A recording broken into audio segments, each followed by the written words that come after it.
हाँ वो थोड़ा उससे वो रहता है psychologically.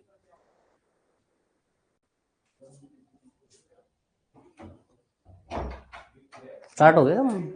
Hello hello, good evening, good evening, good evening दोस्तों। स्टार्ट करें, जल्दी जल्दी आ जाइए।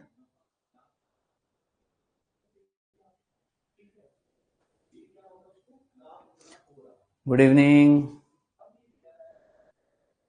ओके ओके ओके, स्टार्ट करते हैं। चलो चलो जल्दी से स्टार्ट करते हैं। आज स्टार्ट करेंगे ऑप्शन गायनी। ओके, एक सेकंड एक सेकंड एक सेकंड।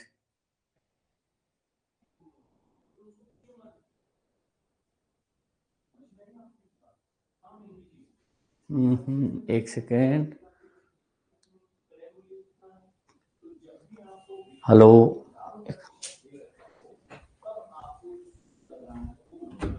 क्रय मूल्य निकालने का, क्रय मूल्य निकालने का जो सूत्र होता है वो होता है ऊपर 100 नीचे 100 25 प्लस लाभ। चेक में प्रॉब्लम आ रही है मैम। लाभ प्रतिशत और यहाँ गुणा। मैम क्लास ऑन है, चैट में प्रॉब्लम आ रही है एक्चुअली। ऑडियो वीडियो नहीं आ रही है क्या? ऑडियो वीडियो चैट तो आ रही है बच्चों को शायद इसमें भी शो हो रहा है। हाँ अब दिख रहे हैं बच्चे। हाँ good evening, good evening. Okay okay okay Ram ji, okay okay okay okay. Double आ रही है ना आवाज?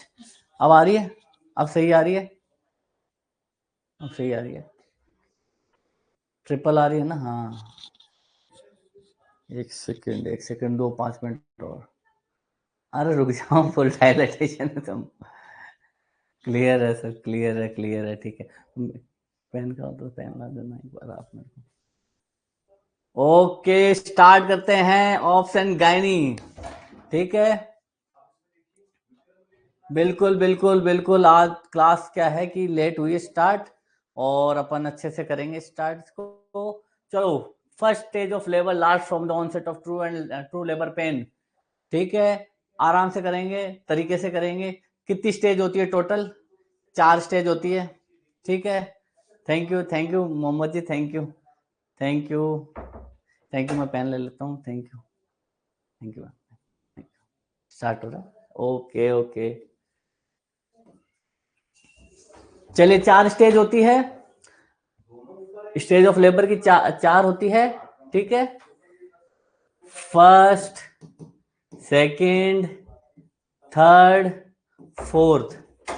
ठीक है ना? फर्स्ट में क्या होता है? पेन से स्टार्ट होके जो है डायलेटेशन ऑफ सर्विक्स। ठीक है, ये तो आंसर इसका ये है। सारे सही बता रहे हैं बिल्कुल। अच्छा, सेकंड स्टेज क्या होती है?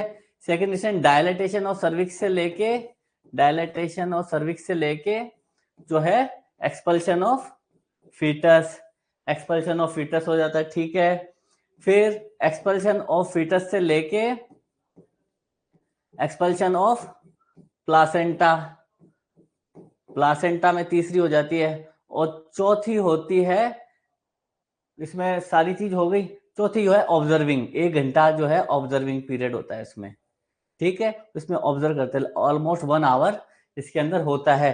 तो पहली जो है, पहली स्टेज थोड़ी लंबी चलती है प्राइमरी में, 6 से 18 घंटे। ठीक है, 6 से 18 घंटे प्राइमरी में चलती है लगभग। और मल्टी में कितनी चलती है? लगभग 2 घंटे चलती है। ठीक है, और डायलेटेशन ऑफ ये क्या बोलते हैं, एक्सपल्शन ऑफ फीटस, ये कितनी चलती है? हाँ मल्टी में कम ही होगी, मल्टी में 5 से 15 मिनट।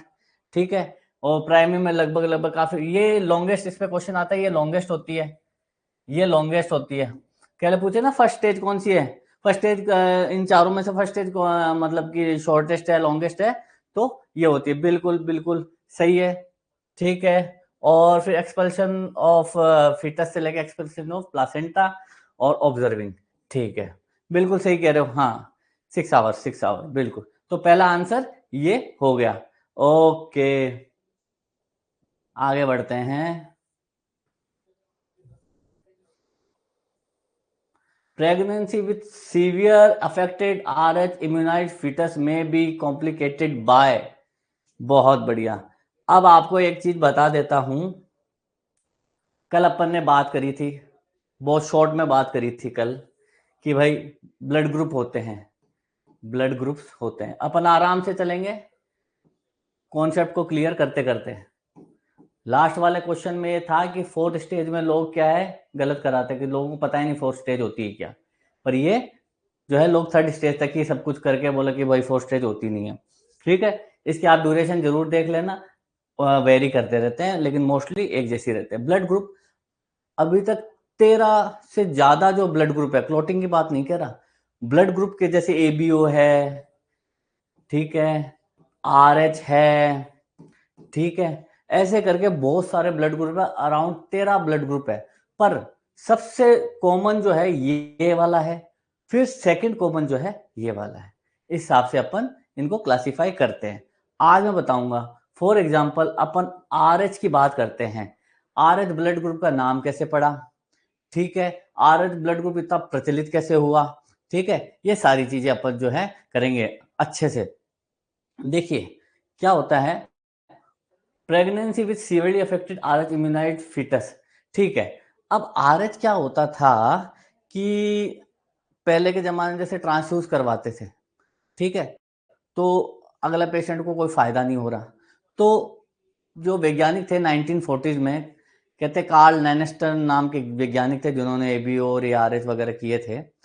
तो उन्होंने क्या किया कि बहुत सारे मंकी लिए, और बहुत सारे मंकी लेने के बाद में क्या है कि उनमें जो है बहुत सारे मंकी लिए, मंकी में उन्होंने ब्लड निकाला और वो खरगोश या गिनी पिग में डाल दिया।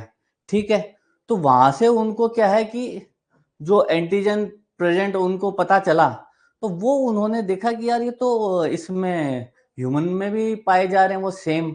ठीक है, तो यार ये तो मंकी वाले जो हैं ये ह्यूमन में कैसे पाए जा रहे हैं। ठीक है, ये उन्होंने देखा। Srishti ji sir PDF class, एक मिनट में आपके क्या ही कमेंट पढ़ते पढ़ते मैं अपनी चीज भूल जाता हूँ। ठीक है, PDF का अभी थोड़ा सा टाइम लग रहा है, मैंने कल भी कहा था, तो अभी 1-2 दिन रुक जाइए, फिर कंटिन्यू PDF भी आने लग जाएंगे सारे टाइम से टाइम, है ना। बिल्कुल बिल्कुल, अभी थोड़ा सा क्या है कि काम चल रहा है इसी पे साइट पे, तो मैं कह दूंगा, फिर भी सर को कह दूंगा मैं, है ना। ठीक है, तो पता चला कि ये तो ह्यूमन बीइंग में भी है। तो अराउंड 85% लोगों में जो है, 85% लोगों में जो है ये एंटीजन पाए गए। ठीक है, आप पूरी बात सुनना, परेशान मत होना। सिर्फ 15% में ये RH जो है ये नहीं पाए गए। अब ये RH क्या होता है मैं बताता हूँ। देखो, किसी भी कोई भी RBC है, जैसे कोई भी RBC है, उसकी सरफेस पे क्या है, या तो A एंटीजन रहता है, ठीक है, A अपन ऐसे बनाते हैं ना A, तो जैसे A एंटीजन है, B बनाते हैं तो जैसे ये ऐसे B एंटीजन रहता है। ठीक है, इस तरीके के एंटीजन रहते हैं। लेकिन यो कुछ जो 85% जो अभी व्हाइट रेसिस जो थे, यूरोपियन कंट्री के लोग, अभी पूरे अपन नॉर्मली बात कर रहे हैं, तो उनके सरफेस पे इस तरीके का कुछ पाया गया। ये क्या है, और ये ही रिसस मंकी जो लाल मुंह के बंदर होते हैं उनमें ये पाया गया। ठीक है, तो बोले कि यार ये तो नई खोज हो गई, फिर इन्होंने इसका नाम RH फैक्टर रख दिया, और जिन पे ये नहीं पाया गया उनको ये जो है अपने RH नेगेटिव बोल देते हैं। तो अपने जो मेडिकल साइंस में जो प्रेजेंट होता है उसको पॉजिटिव बोल देते हैं, और जो नहीं होता उसको नेगेटिव बोल देते हैं। जिनके पास में नहीं थे 15%, वो RH नेगेटिव कहलाए। ठीक है, और ये जो कहलाए RH पॉजिटिव कहलाए। ठीक है, इसी से ही क्या है पॉजिटिव और नेगेटिव की शुरुआत होने लग गई। ठीक है, इस तरीके से ये इसकी कहानी बनती है। अब शुक्र मनाओ जो इन्होंने इसका नाम RH ब्लड ग्रुप ही रखा, RH मंकी ब्लड ग्रुप नहीं कहा, मंकी ब्लड ग्रुप नहीं लिखा। ठीक है, तो ये सिर्फ RH में ही आप समझ जाइए। ठीक है, ओके ओके ओके, बिल्कुल बिल्कुल बिल्कुल, आगे बढ़ते हैं आगे बढ़ते हैं, कोई दिक्कत नहीं। ठीक है, ये हो गया। ओके, अब अपन क्या है कि अब प्रेगनेंसी है, ठीक है, वो बच्चा जो है वो RH पॉजिटिव है। ठीक है, मदर जो है वो RH नेगेटिव है। वो RH पॉजिटिव, 1 मिनट लिख देता हूँ, फिर बार बार कंफ्यूजन हो जाता है। चलिए, मदर जो है वो RH नेगेटिव हो गई, ठीक है, मदर जो है वो RH नेगेटिव है, ठीक है, और जो फादर है वो RH पॉजिटिव है, ठीक है, RH पॉजिटिव है फादर, ठीक है, फादर हो गए RH पॉजिटिव, और जो बेबी है वो हो गया RH पॉजिटिव, ठीक है। तो ये जब भी बेबी RH पॉजिटिव रहता है तो ये जाके क्या है, इसका जो ब्लड है इससे रिएक्ट कर जाता है, ठीक है, इससे इसका ब्लड जो है रिएक्ट कर जाता है। तो पहला बेबी तो बहुत अच्छा हो जाएगा, कोई परेशानी नहीं होगी, लेकिन दूसरा बेबी होगा जिसमें क्या होगा कि ये RH पॉजिटिव के विरुद्ध जो है माँ के शरीर में एंटीबॉडी पहले से बन गए हैं। तो क्या हो, दूसरा जो बच्चा होगा वो जो है या तो मरा हुआ होगा, ठीक है, या मरते ही जो है मतलब कि पैदा होते ही मर जाएगा, ठीक है, इस तरीके से जो है रहता है। अब क्या है, इसकी एक कहानी है, जैसे फॉर एग्जांपल कि ये हो गया, अगर उसने पहले बच्चे को जन्म भी दे दिया, तो पहले बच्चे को जन्म दे दिया तो मदर, पहले बच्चे को जन्म दे दिया, पहला बच्चा एकदम फाइन है, पहला फर्स्ट बेबी जो है, फर्स्ट बेबी एकदम फाइन है, कोई दिक्कत नहीं है। 2 साल बाद में सेकंड प्रेगनेंसी करी, सेकंड प्रेगनेंसी में जो सेकंड बेबी जो हुआ उसमें क्या हुआ कि मदर के एंटीबॉडी बन गए, तो ये मदर के एंटीबॉडी क्रॉस करके जो बेबी के जो ऑर्गन, ये क्या बोलते हैं, आरबीसीज वगैरह बनते हैं, ठीक है, इनमें प्रॉब्लम करेंगे, बहुत ज्यादा प्रॉब्लम करेंगे। तो बच्चे को क्या है, सबसे ज्यादा सीवियर एनीमिया हो जाएगा, सीवियर एनीमिया हो जाएगा बच्चे को, ठीक है, सीवियर एनीमिया हो जाएगा, बहुत ज्यादा सीवियर एनीमिया हो गया इसमें, ठीक है, सीवियर एनीमिया हो जाएगा, ब्लड मिलेगा नहीं बिल्कुल भी, ठीक है, चलो दूसरा बच्चा भी सर्वाइव कर गया, पर वो सीवियर एनीमिया से बनेगा। अब तीसरा बच्चा इन्होंने कर दिया, तो इसमें इतने ज्यादा एंटीबॉडी बनेंगे, इतने ज्यादा तीसरे बच्चे को जो प्रॉब्लम करेंगे, तो उसमें क्या होगा कि बहुत ज्यादा हिमेटोपोइसिस होने लग जाएगा, ठीक है। पहला तो सीवियर एनीमिया था, बाद में क्या है कि जो अपने लिवर और जो स्प्लीन है, जो ब्लड बनाते हैं इंट्रायूटेरिन लाइफ में, बाद में तो बोन मैरो बनाता है, वो इतने इस तरीके से वो मतलब कि एक्सरगेट हो जाएंगे कि आरबीसी बहुत ज्यादा होके, और वो टूटती है, टूटने से क्या होगा, बिलिरुबिन, बिलिवर्डिन ये सब बनेंगे, वो जब बनेंगे, बनने के बाद में सीधा जो है ब्लड ब्रेन बैरियर को क्रॉस करेंगे, वहां पे कॉर्टेक्स और बेसल गैंग्लिया को जो है डिस्ट्रॉय करेंगे, तो वो मेंटल रिटार्डेड होगा, स्प्लीनोमेगैली हो जाएगी, ग्रेवयार्ड और आरबीसी स्प्लीनोमेगैली हो जाएगी, ठीक है, हिपेटोमेगैली हो जाएगी।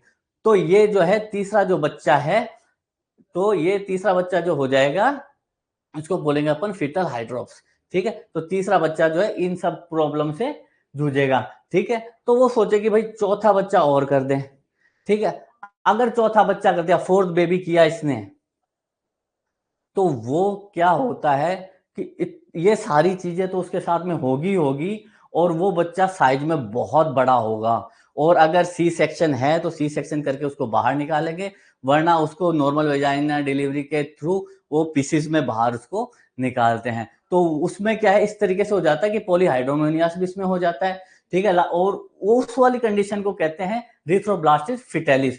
क्यों? क्योंकि जो हिमेटोपोइसिस ऑर्गन है, ठीक है, ये क्या करते हैं, प्रिकर्सर आरबीसी होते हैं ना, उनको ही जो है स्टार्ट कर देते हैं। तो इस तरीके से जो है बोन मेरो तो मैच्योर आरबीसी को प्रमोट करता है, पर ये जो प्रिकर्सर सेल को भी इस तरीके से रिथ्रोब्लास्टिस फिटेलिस। तो साइंटिस्ट ने ये देखा कि यार ये फिटस में ये रिथ्रोब्लास्टिस ये सब हो रहे हैं, रिथ्रोब्लास्टिस हो रहे हैं, ये प्रॉब्लम हो रही है, बहुत पतला हो गया खून, कार्डियक फेलियर भी उसके कारण हो जा पा रहा है, फीटल हाइड्रोप्स भी हो जा पा रहा है, बहुत ज्यादा पानी है, ठीक है, बच्चा बड़ा तो पॉलीहाइड्रोमेनियास। तो ये सारा जो है ऑल ऑफ अबाउ इसका आंसर होगा, ये आंसर इसका होगा। ये कहानी है, ये आप थोड़ा सा मैं डीप गया हूं, लेकिन ये हमेशा के लिए आपको समझ में आ जाएगी कि RH नेगेटिव और RH पॉजिटिव का क्या रहता है, ठीक है, आप चिंता मत करो। ओके, आगे बढ़ते हैं। ओके, ये बताइए, pregnancy can be first diagnose by the ultrasound, कौन से वीक में हो जाएगा, ये बता दो, सिंपल है, बताते रहिए। नहीं नहीं नहीं नहीं दिनेश जी, आप समझे नहीं? मदर आरएच नेगेटिव है, मैंने इसीलिए ना, मदर आरएच नेगेटिव है, फादर से ही तो आता है फिर वो बच्चे में, तो बच्चा आरएच पॉजिटिव, ठीक है ना। चलिए 5 वीक सही आंसर बता रहे हो, 5 वीक। मैं क्या यहाँ पे कई देखते हैं तो उनको क्या है कि मैं देख नहीं पाता कभी कभी आपके जो कमेंट्स हैं, तो ये लीजिए 5 वीक है, ठीक है। और इसके अलावा HCG से पता चलता है, ठीक है। अगर अल्ट्रासाउंड नहीं है तो फिर अपन सीरम HCG करते हैं। ओके ओके, ठीक है, ऑल है उसका आंसर, राम जी ऑल है उसका आंसर। उनकी कहानी भी बता देगी जो है एरिथ्रोबाइट फिटालिस किस लेवल तक जाके ये होता है। ठीक है, आगे बढ़ते हैं अपन, आगे बढ़ते हैं। ये लीजिए, all of the following are the indication of termination of pregnancy, termination of pregnancy. Except except कुछ लिखा हुआ है क्या? देखो एक्सेप्ट लिखा हुआ है मेरे को, एक्सेप्ट। और ये एपीएच क्या चीज है? एपीएच का मतलब होता है एंटीपार्टम हेमरेज, एंटीपार्टम हेमरेज, है ना। अब ये 20 वीक, ठीक है, 20 वीक के बाद में जो है, अगर ये ब्लीडिंग का होता है तो इसको अपन एपीएच बोलते हैं, ठीक है। ओके, तो इसमें अपन क्या कर सकते हैं, इसमें आंसर क्या है इसका, इंट्रायूट्राइन डेथ में, ठीक है। 37 वीक में ये भी होता है, कंटिन्यूअस ब्लीडिंग में ये भी होता है, ट्रांसवर्स लाई में नहीं होगा, ट्रांसवर्स लाई में नहीं होगा, क्योंकि ये एब्सोल्यूट कॉन्ट्राइंडिकेशन तो है ही नहीं, ठीक है ना। तो ट्रांसफर लाई में वो तो अपन जो है कर देते हैं उसको सीधा। ओके, आगे बढ़ते हैं। देखो जहां पे टाइम लगाना चाहिए वहीं पे टाइम लगा रहे हैं, वैसे टाइम नहीं लगाएंगे, है ना, मेरे को भी चिंता है आपकी, ठीक है ना। चलिए, DNA analysis of chorionic villus aminocentesis not likely to detect, not likely to detect, कौन पता नहीं चलता है, ये क्या दब गया, पता नहीं चलता है किस चीज का, ठीक है।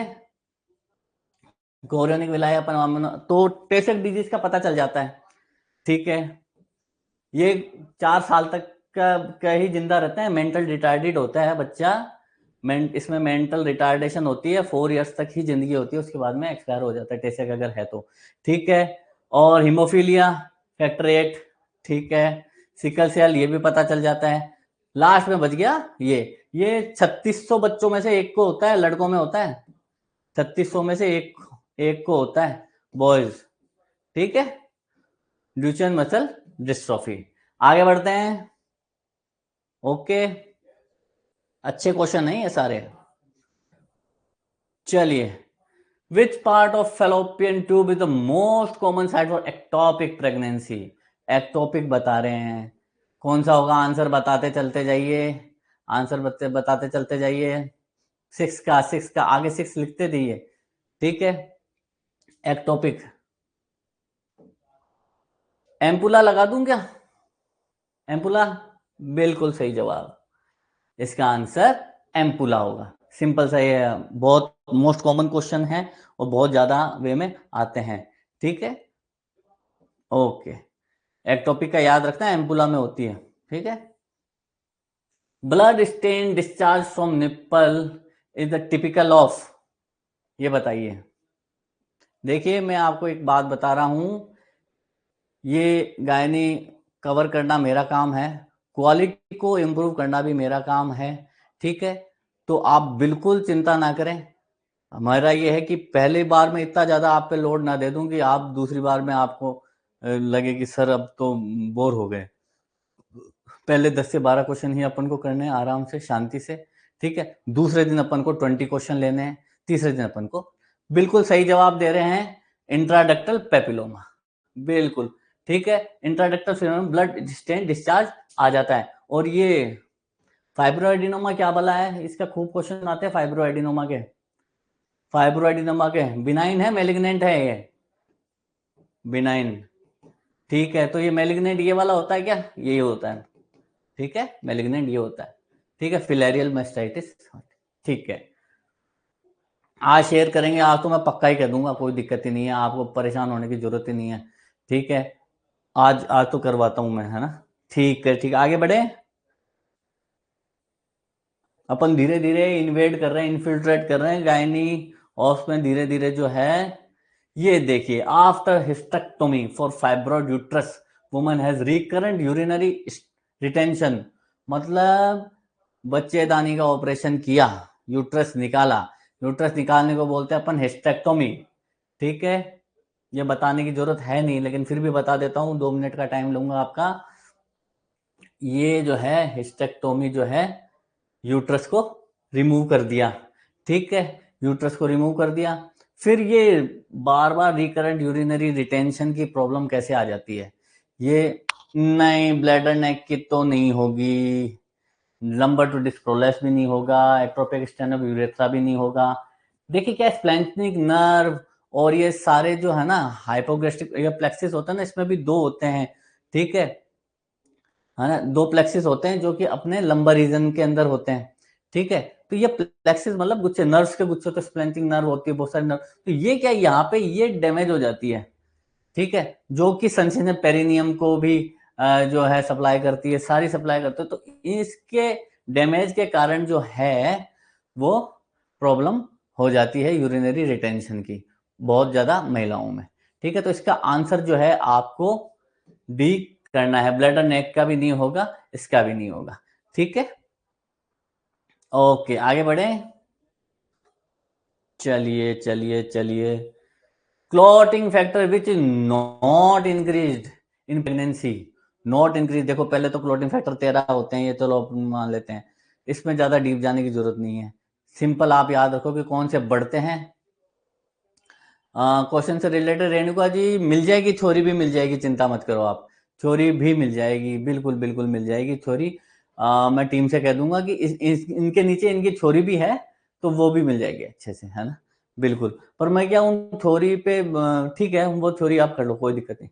ठीक है, clotting factor which is not increased, not, जो बाकी सारे जो है बढ़ते हैं, इसका बताओ आंसर। दूसरा, ठीक है, और एक पांचवा भी होता है, पांचवा भी होता है, ये नहीं बढ़ते हैं, बाकी सारे लगभग लगभग बढ़ते हैं। और पांचवा इसका देखना पड़ेगा, लेकिन आंसर 2, फैक्टर 2 तो पक्का ही है, फैक्टर 2 तो पक्का ही। मेरे को ऐसे याद आया कि इसके साथ में 2 फैक्टर होते थे जो कि नहीं बढ़ते थे। ठीक है, नॉट इंक्रीज, ठीक है, प्लेटलेट भी डाउन होता है, प्लेटलेट भी डाउन होते हैं, बाकी सारे हाँ, नॉट इंक्रीज बाय प्रेगनेंसी। ठीक है, इसका आंसर आप फैक्टर 2, एक बार फैक्टर 2 लिख दीजिए इसका आंसर। ठीक है, ओके, अधिकतर का फैक्टर ही नाम है, एक आधे का है, कोई क्रिसमस फैक्टर को वो कोई इस तरीके का फैक्टर है ना। ओके आगे बढ़ते हैं अपन, ये बहुत रेयर क्वेश्चन आते हैं। चलिए, in normal human female the number of oocyte is greatest, ये इतनी बार आ चुका है क्वेश्चन, इतनी बार आ चुका है, तो इनको समझाते हुए भी मेरे को लगता है क्या समझाऊं। इंट्रायूट्राइन लाइफ में तो सबसे ज्यादा होते हैं, ठीक है, सबसे ज्यादा होते हैं। ठीक है, बर्थ पे भी होते हैं, प्यूबर्टी पे कम हो जाते हैं, तो आंसर क्या है इसका? ए, बिल्कुल। अब मैं पानी पी लेता हूँ, 10 अपन ने अच्छे से किए हैं। ठीक है, रुको,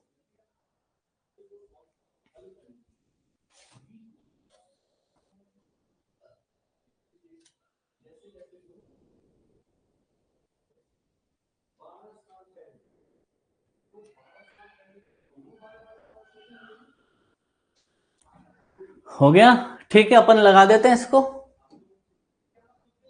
चलिए इसका आंसर हो गया। अच्छा, एक क्वेश्चन और पूछते हैं इसके अंदर, इंट्रायूट्राइन लाइफ, ठीक है, और पूछते हैं कि भाई पूरी लाइफ में, मतलब प्यूबर्टी के बाद में कितने oocyte है वो जो काम में आते हैं, कितने प्राइमरी oocyte जो है वो कितने काम में आते हैं? लगभग 450, 450 जो है वो, जो है वो काम में आते हैं पूरे life span of female, life span puberty की जो लाइफ है, मीनार्की से मेनोपॉज तक जो है अराउंड 450, इस पे क्वेश्चन कभी कभी आ जाता है। चलिए आगे बढ़े,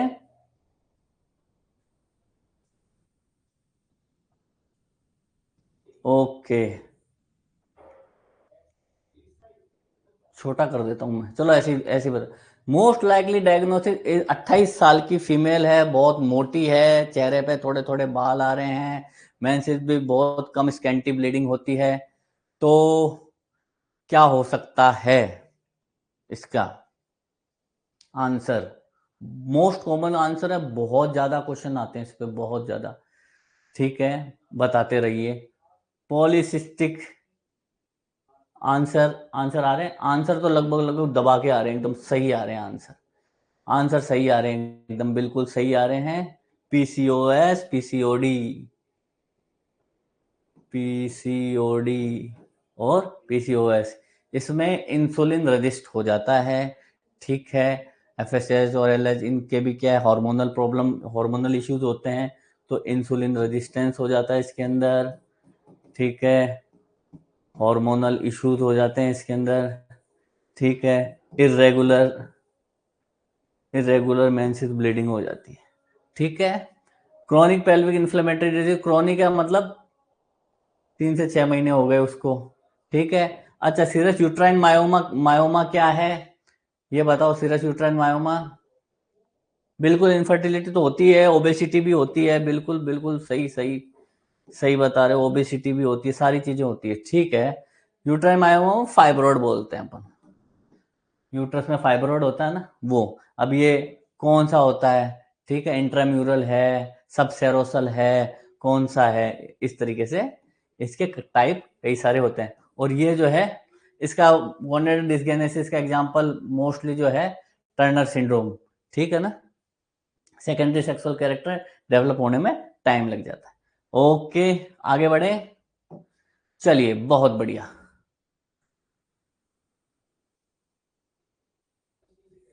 द ऑर्डर ऑफ लोशिया, लोशिया क्या चीज है? आफ्टर प्रेगनेंसी जो है 10 से 15 दिन जो है डिस्चार्ज होता है, तो पहले में होता है लोशिया रुब्रा। ठीक है, पहले लोशिया रुब्रा, रुब्रा हो गया, रुब्रा मतलब रेडिश डिस्चार्ज होता है। ठीक है, इसमें सीरस डिस्चार्ज होता है, लोशिया सेरोसा और लोशिया एल्बा, ये 3 इसके ये होते हैं। बदबू कैसी आती है? ऑर्डरलेस होती है, ऑफेंसिव, फ्लैशी, इरिटेटिंग, या थोड़ी अपन बोलेंगे इसको फिशी। ठीक है, हाँ बिल्कुल, रुब्रा एल्बा सेरोसा, बिल्कुल बिल्कुल ठीक है, इसका ये हाँ, रुब्रा एल्बा सेरोसा। ठीक है, ओके, रुब्रा एल्बा सेरोसा, ये इंटरचेंज कर देना आप। ठीक है, थोड़ी सी स्मेली होती है, फिशी स्मेली अपन बोलते हैं। तो अभी आंसर तो यही है, लेकिन आपको याद रखना कि थोड़ी सड़ान जैसी रहती है, तो फिशी, फिशी ऑर्डर रहती है इसकी। ठीक है, तो ये आंसर जो है अपन लगा देंगे। ओके, ये क्या होगा? ओके,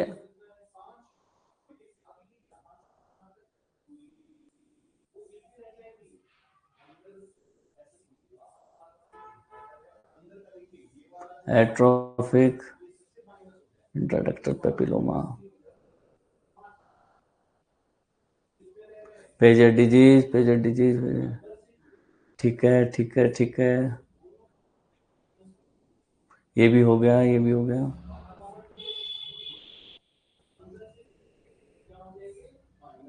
चलो ठीक है, ये क्वेश्चन अपन ने कवर कर लिए। ठीक है, ये सारे क्वेश्चन। अब एक आपको नॉर्मली मैं कुछ चीज बता देता हूँ, डिसफंक्शन यूट्राइन ब्लीडिंग, इसका अगला क्वेश्चन रहेगा। ठीक है, तो डिसफंक्शन यूट्राइन ब्लीडिंग में क्या है? मोस्टली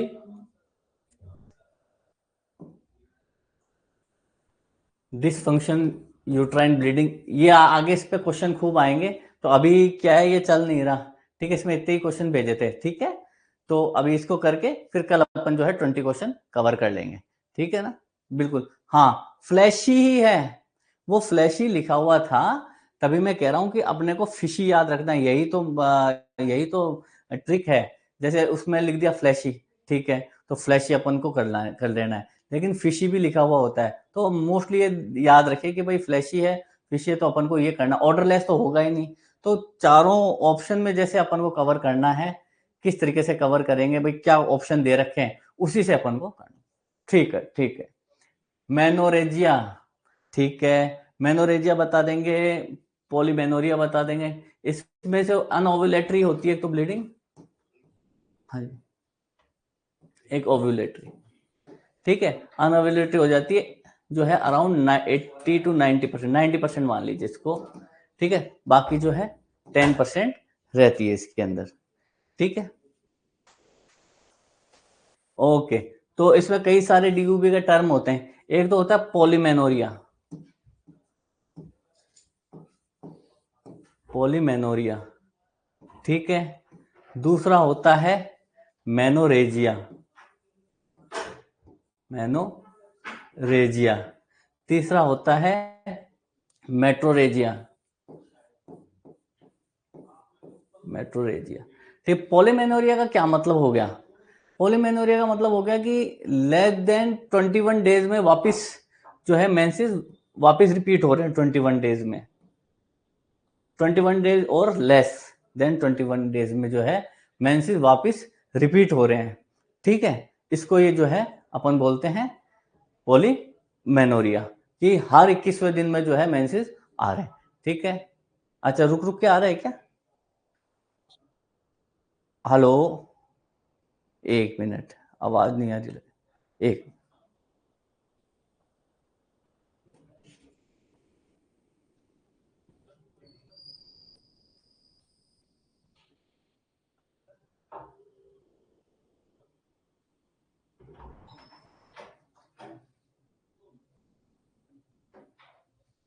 अब आ रही है मैम आवाज? आवाज शायद, हाँ, रुक रहा ना, हाँ।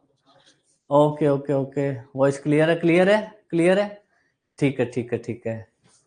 ओके ओके ओके, चलिए 2 मिनट में अपन कवर करते हैं इसको, ठीक है। ये तो हो गया लेस देन 21 डेज में रिपीट हो रहा है, ठीक है। और मेट्रोरेजिया क्या होता है? मेट्रोरेजिया होता है more than 7 days, more than 7 days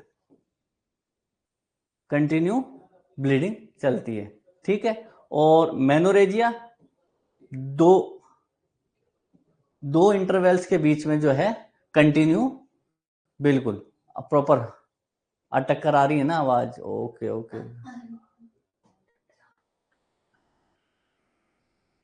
अटक रही है तो वापस से रिज्वाइन करो। मेट्रो, हाँ फिर भी चलिए वो तेज कर देता हूँ।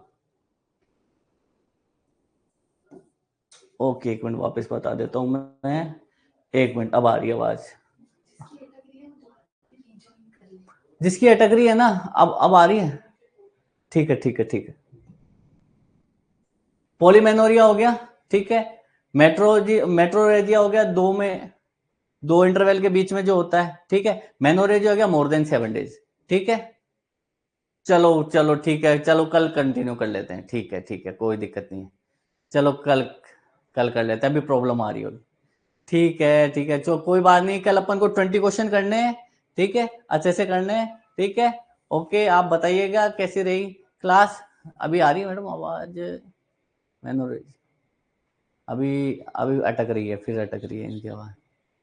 चलिए कल कल पूरा अच्छे से बता दे, कोई दिक्कत नहीं, कई बच्चे कंफ्यूज हो जाते हैं, ठीक है। ओके, पीडीएफ करवा दूंगा मैं, बिल्कुल पीडीएफ भी बोल दूंगा, बिल्कुल बिल्कुल बिल्कुल बिल्कुल, ठीक है बिल्कुल, थैंक यू, ठीक है, sure sure sure, okay okay, good evening, good evening, good evening, चलिए अभी ठीक है।